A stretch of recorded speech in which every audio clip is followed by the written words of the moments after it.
اتفاق رائے پہ ہی ہے وہ ہے اختلاف رائے پارٹیز میں ہوتی ہے اور سارے لوگ اپنے اپنے رائے کا اظہار کرتے ہیں اور جو پولیٹیکل آپ کا آفیشیل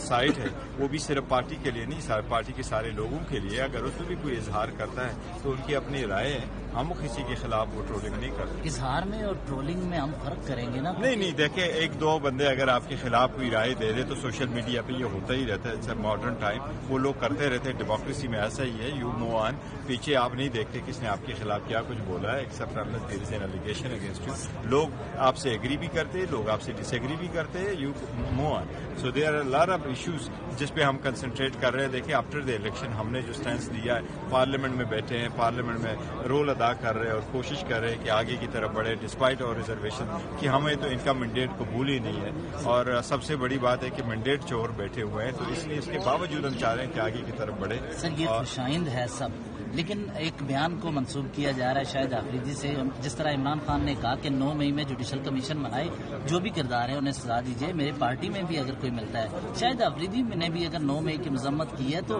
اس کو ٹرول کرنے نہیں دیکھیے میں نہیں سمجھتا یہ ٹرولنگ ہے میں نہیں سمجھتا کہ یہ ٹرولنگ ہے نہیں میں یہ سمجھتا ہوں کہ اگر ایک دو بندے آپ کے خلاف اسٹیٹمنٹ دے دیں اس کا مطلب یہ ہے اس کا مطلب ہے کہ پارٹی نے اس کے خلاف بھی اسٹیٹمنٹ دی اور پارٹی کسی ایک بندے کے خلاف ہو رہی ہے یہ ہوتا ہی رہتا ہے اگر آپ سوشل میڈیا پہ دیکھیں آپ اپنی ہی سوشل میڈیا پہ دیکھیں کیونکہ بیکاز سوشل میڈیا کا ایسا قانون ہے کہ اگر آپ اپنی ہی فیس بک پہ دے دیں تو اپنے فیس بک پہ بھی آپ کنٹرول نہیں کر سکتے کہ ان پہ کون لوگ ہوں گے جو کمنٹ کرے اور کون لوگ ہیں جو کمنٹ نہ کرے فیس بک یا سوشل میڈیا جو ہے وہ آپ کے گریو یارڈ آپ کے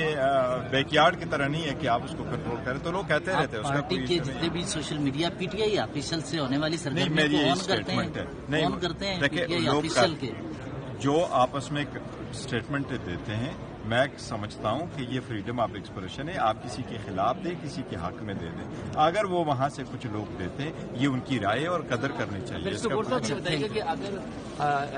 ایک عرصے سے تعلقات آپ کے اور اسٹیبلشمنٹ کی پارٹی کے خراب رہے تو کیا سمجھتے ہیں کچھ اگر کوئی مذاکرات ہوں یا اس طرح کی کوئی چیز ہو تو اس میں ملک کی بہتری نہیں ہوگی دیکھو ہم تو بہتری کی طرف جانے کی کوشش کر رہے ہیں لیکن اگر آپ کا یہ مینڈیٹ بھی لیتے ہیں اور الیکشن اتنا بری طریقے